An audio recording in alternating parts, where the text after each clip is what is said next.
नमस्कार, आप देख रहे हैं चक्रव्यूह और चक्रव्यूह यानी सवालों के इस चक्रव्यूह में आज हमारे साथ हैं बीजेपी नेता मनोहर लाल खट्टर। जानने की कोशिश करेंगे कि राजनीति के बारे में क्या सोचते हैं, खुद को आगे कहां देखते हैं, क्योंकि नामों की चर्चा जब सीएम पद की होती है बीजेपी की तरफ से तो एक नाम आजकल राजनीतिक गलियारों में मनोहर लाल खट्टर का भी है। तो सवालों के इस चक्रव्यूह में मनोहर लाल खट्टर आज कहां खड़े होंगे देखना वाकई में दिलचस्प होगा। आपका स्वागत है खट्टर साहब। सबसे पहले तो यही जानना चाहूंगी कि अभी जिस तरह से अभी आप हरियाणा की राजनीति में एक्टिव भूमिका में नजर आ रहे हैं, इससे पहले नहीं थे, तो किस तरह से देख रहे हैं इस बात को? एक्टिव भूमिका आप यदि केवल चुनावी राजनीति को समझते हैं तो शायद ये ठीक नहीं होगा। एक्टिव राजनीति हमारे यहाँ एक संगठनात्मक पक्ष होता है जिसमें राजनीति के सब पहलुओं पर संगठन के तरीके से ध्यान करना होता है। तो मैं उस नाते से आज से नहीं, आज से लगभग 20 साल पहले से भारतीय जनता पार्टी का काम देखना मैंने प्रारंभ किया है। नहीं, यकीनन आप आरएसएस के साथ भी जुड़े रहे हैं, लेकिन जहां तक हम हरियाणा की राजनीति की बात करते हैं, अभी जितनी आपकी सक्रिय भूमिका देखी जा सकती है वो यकीनन राजनीतिक गलियारों में चर्चा का विषय है। आप एक अहम भूमिका निभा रहे हैं। ये कहा जा सकता है कि इस बार कुछ चर्चा ऐसी है, मुझे चुनावी राजनीति में आना चाहिए। तो उस चुनावी राजनीति के नाते से अलग अलग ढंग से अलग अलग नेता, अलग अलग पार्टियां, अलग अलग लोग उस तरीके से देखना शुरू किया है। लेकिन मेरा उसमें इतना बहुत कोई मुझे उस पर इस प्रकार की टिप्पणी करनी है कि वो मैं अपने लिए कुछ कर रहा हूँ या मेरा कोई अपना एजेंडा है, ऐसा कुछ नहीं है। ये सब हमारे यहाँ संगठन का, पार्टी का एक निर्णय होता है और संगठन के, पार्टी के निर्णय के अनुसार जो भूमिका निभाने के लिए कहा जाएगा उस भूमिका निभाने के लिए पहले भी तैयार रहा हूं, आगे भी तैयार हूं। और उस भूमिका की बात करें खट्टर साहब, तो अभी जितने नाम बीजेपी की तरफ से एक अहम पद की तरफ जा रहे हैं, खास तौर पे हम बीजेपी के सीएम उम्मीदवार की बात करते हैं तो उनमें कई नामों में एक नाम की चर्चा जो आजकल सबसे ज्यादा है वो है आपके नाम की। नौजो जी, एक समय ऐसा था जब हमारे विरोधी पक्ष के जो लोग थे वो भी, और कहीं कहीं मैं इसमें मीडिया को भी शामिल करना चाहूँगा, जब लोग कहा करते थे कि भारतीय जनता पार्टी के पास सीएम पद के होने लायक कोई नाम ही नहीं है। और अब जब नामों का एक खुलासा होना शुरू हुआ तो एक नाम, 2 नाम, 3 नाम, 4 नाम, कई नामों की चर्चा होने लग गई। अब ये इतने नाम चर्चा होने का कोई हमारे यहाँ कोई नेगेटिव पक्ष इसका नहीं है।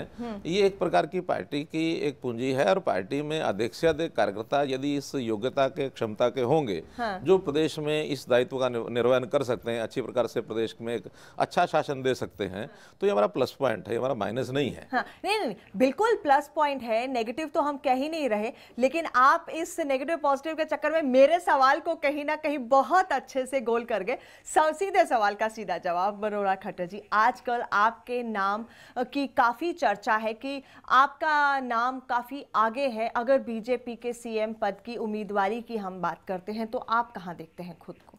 नहीं, मेरा कहना है कि आगे और पीछे का विषय नहीं है। नाम चर्चा में यदि आया है और पार्टी इसमें उचित समझेगी तो जो कोई निर्णय होगा उसी अनुसार काम करेंगे। और यदि इस प्रकार का कोई विषय आता भी है तो इसमें भारतीय जनता पार्टी की जो अपनी भूमिका है, भारतीय जनता पार्टी की भूमिका के नाते एक अच्छा शासन, सुशासन की जिसकी हम बात करते हैं, गुड गवर्नेंस के नाते, तो प्रदेश की इस समय तक की जितनी भी समस्याएं हैं जो पिछले 10 वर्षों में कांग्रेस शासन ने खड़ी की हैं या उससे पहले भी, भले ही ऐसी कुछ पार्टियों की सरकारें थी जिनको हम भी समर्थन कर रहे थे, उस समय भी समस्याएं खड़ी होती थी।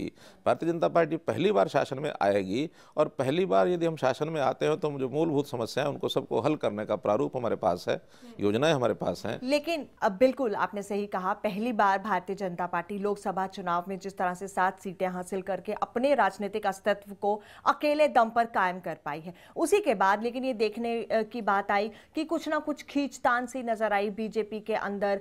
कभी अगर हम सीएम कैंडिडेट को लेकर देखें, राव इंद्रजीत अलग तरह के उनके समर्थक पोस्टर लगा रहे हैं, अब की बार राव सरकार, और कभी कैप्टन अभिमन्यु के फेसबुक पर एक अलग तरह का कैंपेन देखने को मिला।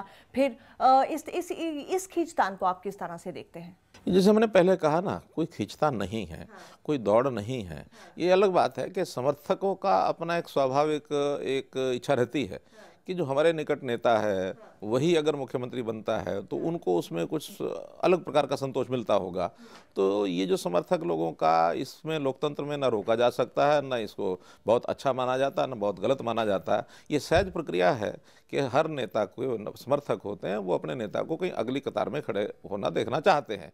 अभी मानो जितने भी हैं, मेरा तो कहना है कि और भी अधिक यदि नेता इस पंक्ति में आके खड़े होते हैं तो हमारा ये संतोष का विषय है कि इतने नेता अपने प्रदेश की बागडोर को संभालकर उसको अच्छे तरीके से चला सकते हैं। ये एक हमारा पॉजिटिव पॉइंट है, इसमें कहीं खींचतान का विषय नहीं है। निर्णय की अपनी एक प्रक्रिया है और वो निर्णय की प्रक्रिया आंतरिक लोकतंत्र के आधार के ऊपर, हमारे यहाँ पार्लियामेंट्री बोर्ड में जो विषय जाता है तो वो सब पहलुओं पर ध्यान करते हैं, विचार करते हैं, निर्णय करते हैं। एक नाम तय होता है, बाकी सब पीछे लग जाते हैं। लेकिन क्या बीजेपी अपना सीएम कैंडिडेट अनाउंस करेगी विधानसभा चुनाव से पहले? ये फिर वही उसी प्रकार का विषय है, क्योंकि अभी तक अनाउंस नहीं हुआ है, इतना कम समय है। अगेन पार्लियामेंट्री बोर्ड ही इस पर पूरी तरह से हर पहलू पर विचार करेगी, जो निर्णय होगा। लेकिन आप लोग या बीजेपी के नेता जिस तरह से कार्यकर्ताओं से, लोगों से रायशुमारी कर रहे हैं, कभी चुनावों के मुद्दे को लेकर, कभी उम्मीदवारों को लेकर, कभी गठबंधन को लेकर, क्या इस बारे में भी राय ली गई है? कार्यकर्ताओं का, लोगों का क्या कहना है कि सीएम कैंडिडेट अनाउंस होना चाहिए? हर प्रकार की रायशुमारी ली जाती है और रायशुमारी लेने के बाद उसके ऊपर विचार होता है। विचार करने के बाद आगे क्या करना है, ये अपना एक रणनीति का विषय होता है। ये एक आपकी रणनीति का विषय, कमेटी का मैटर है, रणनीति का विषय। लेकिन क्या कार्यकर्ता चाह रहे हैं, आपके पास इस तरह के फीडबैक आ रहे हैं कि सीएम कैंडिडेट अनाउंस होना चाहिए? क्योंकि आप देखें कांग्रेस का अनाउंस है, जो बाकी पार्टियां हैं वो अपने अपने लीडर्स को प्रोजेक्ट कर रही हैं, तो क्या बीजेपी भी अपने लीडर को प्रोजेक्ट करने के लिए इस तरह का कार्यकर्ताओं का फीडबैक है? नहीं, दोनों प्रकार की बातें हैं। जहां तक बाकी पार्टियों का विषय है, इसमें मैं पार्टियों को दो भागों में बांटता हूं। हाँ। एक राष्ट्रीय दल होते हैं और प्रादेशिक दल होते हैं। प्रादेशिक दलों की मजबूरी होती है कि उनका नेता यदि घोषित नहीं होगा तो पार्टी में आगे कौन आएगा, उनके लिए प्रदेश ही सबसे बड़ी चीज़ होती है, इससे ऊपर वो सोचते नहीं हैं। राष्ट्रीय पार्टियों में वास्तव में नेतृत्व एक प्रकार का राष्ट्रीय स्तर के ऊपर तय होता है। जब राष्ट्रीय स्तर के ऊपर एक नेतृत्व तय है तो जनता की, वोटर्स की, समर्थकों की एक आस्था तो बनी होती है कि देश में जिस प्रकार से एक नेतृत्व खड़ा हुआ है, उस नेतृत्व के आधार पर प्रदेश में भी जो काम होंगे उसकी जो देखरेख में, छत्र छाया में जो होता है, वो एक इंप्रेशन जनता पर होता है। उसमें मैं ये मानता हूं कि प्रदेश का नेतृत्व, कोई प्रदेश में 100% उसी का असर जाता है ऐसा नहीं है। हाँ, एक भाग ऐसा होता है जिनको प्रदेश का नेतृत्व भी चाहिए, पहले चाहिए, लेकिन अन्यथा पार्टी के नाम से, केंद्रीय नेतृत्व के नाम से। लेकिन पर्सनली आप क्या समझते हैं कि ये बीजेपी के लिए अच्छा होगा कि अगर सीएम कैंडिडेट अनाउंस होता है? मैं इस प्रकार की पर्सनल राय, जिसमें मान लो मेरे स्वयं का भी नाम कहीं ना कहीं उसके अंदर सम्मिलित हो, तो उस प्रकार की पर्सनल राय को रखना ये पार्टी के अंदर रखी जाती है। आप लोगों के माध्यम से जनता को बताना ये उचित मानता नहीं। चलिए, बहुत बेहतर। तो यहाँ खट्टर साहब बहुत कुछ कहकर भी ना कहते हुए बचना जरूर चाहते हैं इस सवाल से, लेकिन जहां तक अगर हम आगे बढ़कर बात करें अभी मौजूदा राजनीतिक समीकरणों की, मौजूदा बीजेपी की पॉलिटिकल पोजीशनिंग की, तो उसे किस तरह से देखते हो? एक बात तो ये तय हो गई है प्रदेश के अंदर कि कांग्रेस की सरकार नहीं आनी है। जैसा सारे देश में एक वातावरण बना था, उसी प्रकार का वातावरण आज हम प्रदेश में देखते हैं। कांग्रेस के घर में भगदड़ मच गई है, उनके अंदरूनी जो डिफरेंसेस हैं, जो अंतर्कलह है, वो सारी सबके ध्यान में आ गई है। मंत्री छोड़ के जा रहे हैं, कुछ पहले छोड़ चुके हैं, कुछ टिकटें डिनाई कर चुके हैं, कुछ अभी बैठकों में जाने से गुरेज करते हैं। आज की भी कैबिनेट मीटिंग में 2 उनके मिनिस्टर गए नहीं हैं। तो ये एक प्रकार का डूबता जो जहाज़ है उसको सब पहचान चुके हैं। एक दूसरा, और कोई पार्टी भी इस समय ऐसी नहीं लगती है कि जो प्रदेश में सरकार बना सकेगी। खास करके प्रादेशिक पार्टियों में भी ऐसी कोई पार्टी नहीं जो अकेले दम पर अपनी सरकार बनाएगी। अगर जनता की अपेक्षा है तो भारतीय जनता पार्टी की ओर है, और उसका एक मुख्य कारण यह है कि केंद्र में भारतीय जनता पार्टी की सरकार बनी है। और लोकतांत्रिक इतिहास ये कहता है कि केंद्र की सरकार बनने के बाद लगभग हरियाणा में तो हर वर्ष ऐसा ही हुआ है, और बहुत प्रांतों में भी हुआ है, जो केंद्र की सरकार जहाँ होती है वैसी प्रदेश की सरकार होती है। एक फैक्टर। दूसरा फैक्टर, जिस प्रकार का कांग्रेस ने कुशासन किया, जो घोर एक अन्याय की सरकार रही, घोर भ्रष्टाचारी सरकार रही, और किसी प्रकार का कोई स्वर ऐसा नहीं है कि भी जनता उनकी सरकार को आगे आने देगी। तो विकल्प के रूप में भारतीय जनता पार्टी विकल्प लगती है हरियाणा प्रदेश के अंदर। तो इसलिए हरियाणा प्रदेश में भारतीय जनता पार्टी की सरकार आने वाली है, ये जनता का एक विश्वास है। सिर्फ आपने ये कह देना क्योंकि केंद्र में बीजेपी की सरकार है, इसलिए इस तरह का इतिहास रहा है कि स्टेट में भी बीजेपी की सरकार आएगी। सिर्फ यही आप महज एक कारण मानते हैं, या फिर अभी आपको लग रहा है कि कांग्रेस कमजोर है, कांग्रेस अपनी अंदरूनी लड़ाई से जूझ रही है, इसलिए एक बात है? मैंने कहा यही नहीं है, ये उसके कुछ कारण हैं। आगे भारतीय जनता पार्टी के काम करने की जो कार्यपद्धति है, जो हमारा मैनिफेस्टो है, जो हमारा एजेंडा है, जिसमें से हम जनता को बता रहे हैं कि हम आएंगे तो किस प्रकार से काम करेंगे, ऐसे हर एक वर्ग के मुद्दों को हमने स्पष्ट रूप से छुआ है। हर वर्ग की समस्याओं का हल हम करेंगे। प्रदेश की बहुत सी समस्याएं हैं, उन समस्याओं को आगे आने वाली सरकार अपने संकल्प के माध्यम से कैसे करेगी, ये हमारा एक विजन है। उसमें चाहे खेती हो, चाहे युवा जो बेरोजगार फिरता है वो हो, चाहे यहाँ की शिक्षा पद्धति हो, चाहे यहाँ का यानी भ्रष्टाचार को ख़त्म करने के लिए ज़ीरो टॉलरेंस फॉर करप्शन, ये हमारा मुद्दा हो, चाहे यहाँ चिकित्सा पद्धति हो। इतनी समस्याएं हैं, विकास के नाम से भी बिजली है, पानी है, सड़कें हैं, उनका बुरा हाल है। हाँ। ऐसी सब बातों पर हमारा एक विजन है। आपको लगता है कि कांग्रेस जो विकास के मुद्दे को लेकर आगे बढ़ रही है वो सिर्फ एक खोखली बात है? एकदम। उसमें से एक बड़ा विषय ये है कि आज 9.5 साल बीतने के बाद, खास करके गोहाना रैली के बाद ही इनको इतनी घोषणाएं, इतने सारे रेजोल्यूशन पास करना, इतने सब कानून बनाने की बातें करना, जो सारे प्रदेश के ये मानते हैं कि हित में चले जाएंगे। मेरा सवाल ये कि 9.5 साल तक ये सरकार सोई रही, आखिर के 6 महीनों में इतनी घोषणाएं करके और हम प्रदेश में ये कर देंगे, विकास की योजनाएं लाएंगे, ये करेंगे, वो करेंगे, ये यानी खोखला एक प्रकार का सारा विषय है। कारण उसका है कि भी इन सारी योजनाओं के लिए समय चाहिए। अब उनके पास 3 महीने, अब तो 2 ही महीने बाकी बचे हैं। अब तो कोड ऑफ कंडक्ट भी अब 2 महीने में भी क्या, 10 दिन के बाद, 15 दिन के बाद ये कोड ऑफ कंडक्ट लगने वाला है। तो ऐसे समय पर अगर कोई घोषणा ये करते हैं तो जनता अच्छी प्रकार से समझती है कि खोखला नारा है। लेकिन जिस तरह से विपक्ष कह रहा है कि बीजेपी में, क्योंकि सेंटर में सरकार है, कुछ ऐसा बीजेपी इन कुछ महीनों में नहीं कर पाई है, कुछ दिनों में नहीं कर पाई है, महंगाई कम नहीं हो पा रही है, महंगाई बढ़ रही है, तो इसका कहीं ना कहीं इम्पैक्ट जरूर इन विधानसभा चुनावों में देखा जाएगा। आपको क्या लगता है? पहली बात तो कि इतना कम समय है, मात्र 2 महीने में कोई बहुत बड़े परिवर्तन आएंगे ऐसा कभी हमने क्लेम किया नहीं है। और चूंकि वो सारे सिस्टम को खोखला करके छोड़ के गए केंद्र के अंदर, उस सिस्टम को ठीक लाइन पर लाना ये हमारी पहली प्राथमिकता है। महंगाई जो कांग्रेस ने छोड़ी थी, हम ये क्लेम नहीं करते कि बहुत ज़्यादा घट गई है, लेकिन 1-2 चीज़ों को अगर छोड़ दें तो बाकी बढ़ी भी नहीं है। 1-2 चीज़ों में मानो जैसे टमाटर का चर्चा करते हैं, जिक्र करते हैं। अब टमाटर एक ऐसी एग्रीकल्चरल पेरिशेबल प्रोडक्ट है कि इसके ना तो स्टोर किया जा सकता, ना इसका कोई अनुमान लगाया जा सकता। आपके बीजेपी नेता तो टमाटर पर एक अजीबोगरीब बयान देते हैं, कहते हैं कि टमाटर तो उन लोगों का है जिनके लाल गाल होते हैं। अब ये कहीं जिसको कहना चाहिए कि टिप्पणी है, इस टिप्पणी का कोई बड़ा पार्टी की रीति नीति से कोई संबंध ऐसा नहीं है। कई बार इससे हल्की फुल्की टिप्पणी होती होंगी, तो उस टिप्पणी का मैं इस प्रकार से अर्थ नहीं लेता। मैं ऐसा कहता हूँ कि भी टमाटर जैसी पेरिशेबल आइटम को यदि हम सरकार के कोई विरोध में जाने वाला कोई बहुत बड़ा फैक्टर मानते हैं, बड़ी विफलता मानते हैं, ऐसा नहीं है। हाँ, एक चीज ऐसी है, सब्जियां कभी इतनी डाउन हो जाती हैं कि किसान को सड़कों पर भी डालनी पड़ती हैं। आपको लगता है कि जो अभी तक का रिपोर्ट कार्ड जिस तरह से दिखाया जा रहा है या विपक्ष उसको एक इशू बना रहा है, उसका ज्यादा असर हरियाणा के विधानसभा चुनाव पर नहीं देखने को मिलेगा बीजेपी में? बिल्कुल नहीं है। मैं उसका एक प्रत्यक्ष उदाहरण बताता हूँ। पिछले दिनों में रेलवे के रेट्स बढ़ाए गए। हाँ। रेलवे के रेट्स बढ़ाने के बाद कांग्रेस ने जगह जगह शोर मचाया, जगह जगह प्रदर्शन किए। गन्नौर नाम का एक स्थान है, कांग्रेस की एक टोली वहाँ गई, उन्होंने गाड़ी को रोका तो क्या, रुकी हुई गाड़ी थी, आगे जाके खड़े हो गए फोटो खिंचवाने के लिए। उन्होंने थोड़ा चलने में देरी हो गई गाड़ी में, तो यात्री अचानक रुके, भी गाड़ी क्यों नहीं चल रही। तो पता लगा कांग्रेस के कुछ लोग शोर मचा रहे हैं और गाड़ी को उन्होंने ना चलने देने के लिए अपना मन बनाया हुआ है। तो वो यात्री उतर कर सब आ गए, क्यों नहीं चलने दे रहे, उनका रेल का किराया बढ़ा दिया। विरोध प्रदर्शन कर रहे हैं कि गाड़ी में सवार आप हैं कि हम हैं, हम गाड़ी की सवारियां, यात्री इस यात्री किराए को बढ़ने को जरा भी नोटिस नहीं लेते हैं, क्योंकि अच्छी सुविधाएं हमको चाहिए। जिस रेलवे को 26,000 करोड़ रुपए का सालाना घाटा हो रहा है, जिसका विकास आगे रुक गया है, तो इस प्रकार के विषयों पर जनता ने समर्थन दिया कि भी कोई ऐसा विषय नहीं है जिस कारण से हम इसको सहन नहीं कर सकते हैं।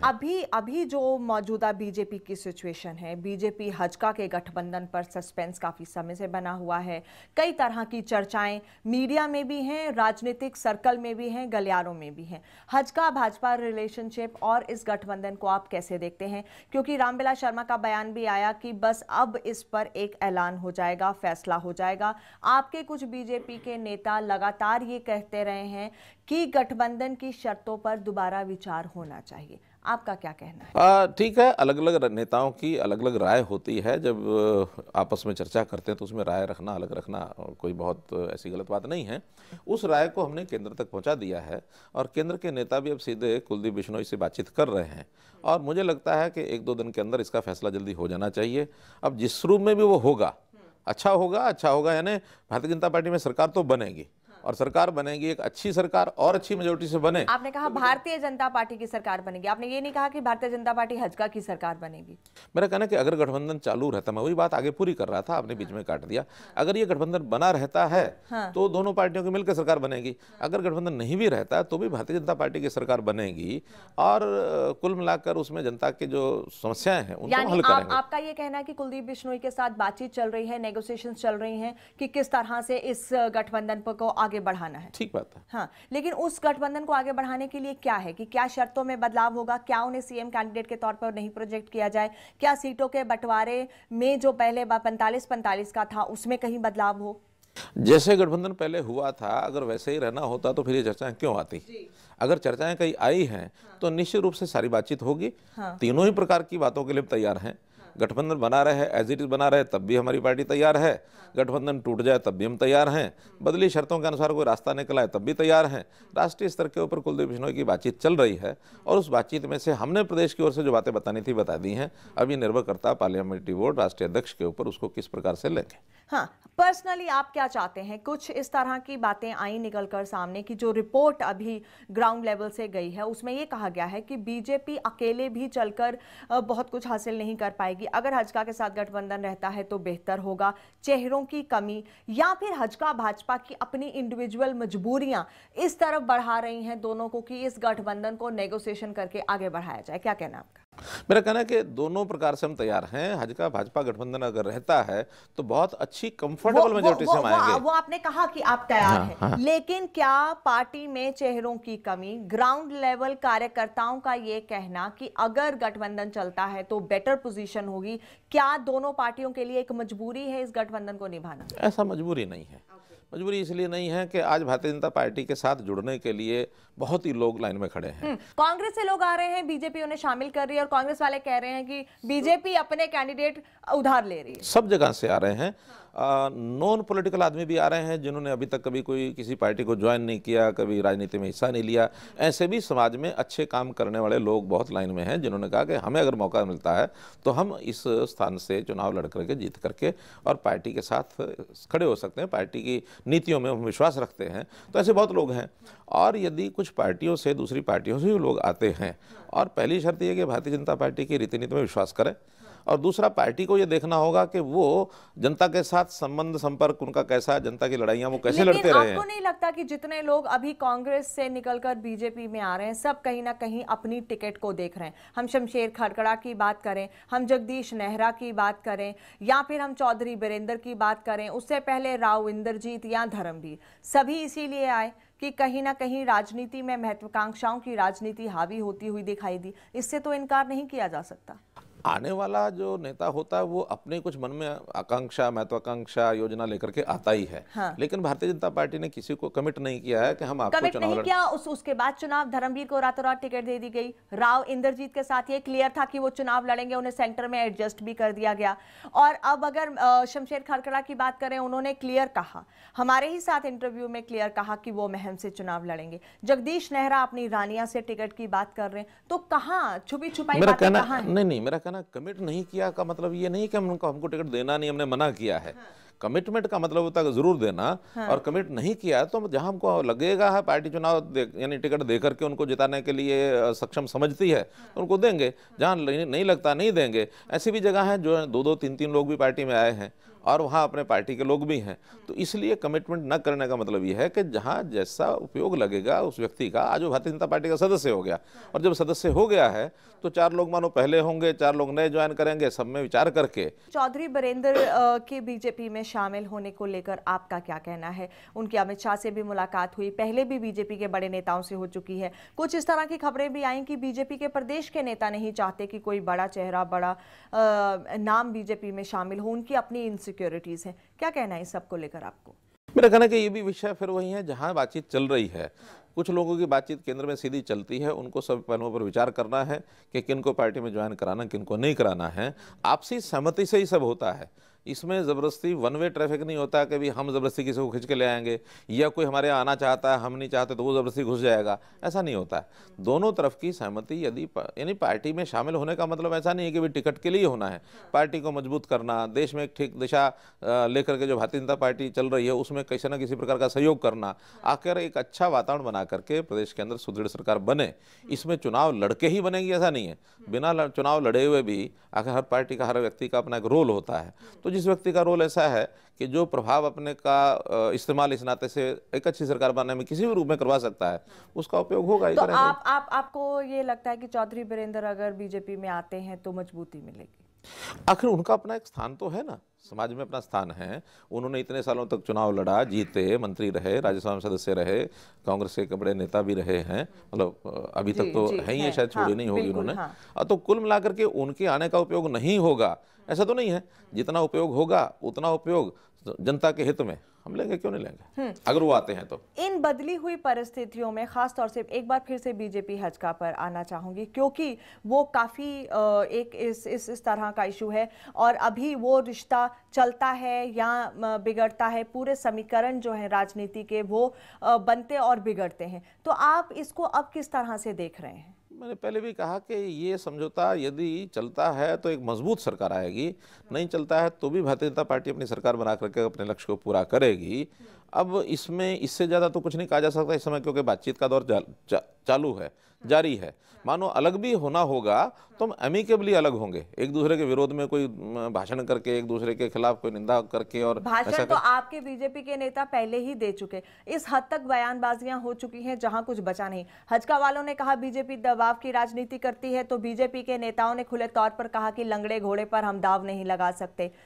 एक कहावत के रूप में कई बार ऐसी बातें होती हैं। नहीं, ये आप डिफेंड करने की बात कर रहे हैं, जहां अगर हम गठबंधन की मर्यादा को देखते हैं तो ये मर्यादाएं लांघ कर ये बातें हुई हैं और खुले तौर पर हुई हैं, इस बात से इनकार नहीं किया जा सकता। बात किसी बात का संदर्भ होता है, कोई किसी एक बात की प्रतिक्रिया के रूप में दूसरा व्यक्ति कह देता है, लेकिन ये सारी बातें कहीं गठबंधन के रहने ना रहने में कहीं कोई उसका मायने नहीं है, सब व्यक्तिगत तौर पर की गई टिप्पणियां हैं, नहीं करनी चाहिए। और कुछ लोगों का इस तरह का मानना है कि 7 सीटें आने के बाद शायद बीजेपी को सत्ता का नशा हो गया है, इसलिए शायद नशे में बीजेपी अकेले चलो का राग अलाप रही है, जिसका खमियाजा शायद बीजेपी को विधानसभा चुनाव में भुगतना पड़े। नशा नहीं है, नशा कोई नहीं है, लेकिन एक जमीनी जो हकीकत होती है उस पर कई बार कार्यकर्ता विचार करना शुरू कर देता है। जब विचार करना शुरू करता है तो उसका अपना एक सुझाव होता है, और वो सुझाव पार्टी में न दे, अपनी बात को न रखे, ऐसा तो हम नहीं चाहेंगे। आंतरिक लोकतंत्र का मतलब ये है कि हर कार्यकर्ता को अपनी बात करने का अधिकार है। कुछ नेताओं ने, कार्यकर्ताओं ने यदि बात कही है उसके पर विचार जरूर होगा, और विचार होने के बाद आखिर हमारा केंद्रीय पार्लियामेंट्री बोर्ड बहुत वरिष्ठ ऐसे सीनियर नेताओं का ग्रुप है कि उसमें हर पहलू पर विचार करने के बाद निर्णय करेंगे, वो मान्य होगा। हरियाणा में अब बदली हुई समीकरणों के मद्देनजर आप विधानसभा चुनाव में क्या देखते हैं? विधानसभा चुनाव में मैंने बताया कि हमारी सरकार बनेगी, और सरकार बनेगी तो हम जनता की जितनी समस्याएं हैं, चाहे वो विकास के नाते से हैं, चाहे वो शिक्षा के नाते से हैं, सामाजिक एक प्रकार का जो विकास है उसमें भी बहुत ऐसी चीज़ें आ गई हैं। समाज छिन्न भिन्न होता जा रहा है, जातिवादी ये जो राजनीति का जो खेल चला है उसको हम रोकेंगे। और किसान का खास करके जो इस समय हरियाणा को ऐसा कहा गया कि एक किसान प्रदेश है, कृषि प्रदेश है, तो कृषि प्रदेश होने के नाते किसान की हालत बहुत बुरी है, और इसको हम सुधारने की प्राथमिकता के आधार के ऊपर उसको बिजली का, उसको इरिगेशन का, उसको जमीन की सॉइल फर्टिलिटी का, ये सारे विषय भी कल प्रधानमंत्री जी ने कहा कि ईच ड्रॉप मोर क्रॉप। इसका अर्थ यह है कि कहीं इरिगेशन को लेकर के उनका इशारा था कि इस ओर ध्यान दिया जाए। हरियाणा में बहुत सी जमीन ऐसी है जहाँ इरिगेटेड नहीं है, कम पानी के होने के बावजूद भी उसका सदुपयोग किया जाए और एक अच्छे प्रकार से हम विकास की बातें करें। स्ट्रैटेजी बनाई जा रही है बीजेपी की तरफ से इन विधानसभा चुनाव को लेकर? जो जी स्ट्रैटेजी ऐसी चीज होती है जो समय पर अपने आप बताई जाती है। स्ट्रैटेजी कोई पहले से डिक्लेयर की जाती है ऐसा नहीं है, और जो स्ट्रैटेजी का पहलू जब जब बताना होगा आपको निश्चित बताएंगे। चलिए, खुद को कहाँ देख रहे हैं अब आप? अगले आने वाली राजनीति जिस तरह से करवट ले रही है, खुद को आप कहाँ देखते हैं? मैंने कभी भी खुद के बारे में सोचने का कभी अधिकार रखा ही नहीं है।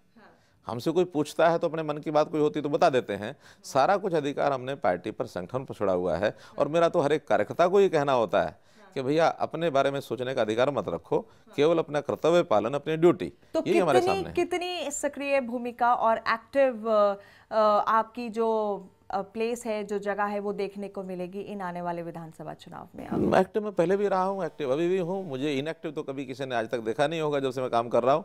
और जब तक इस शरीर के अंदर क्षमता है और जब तक हमारा जो मानो जो भी कोई उपयोग पार्टी करती है और उस क्षमता योग्यता के हिसाब से जो काम पार्टी ने जब दिया उसको किया।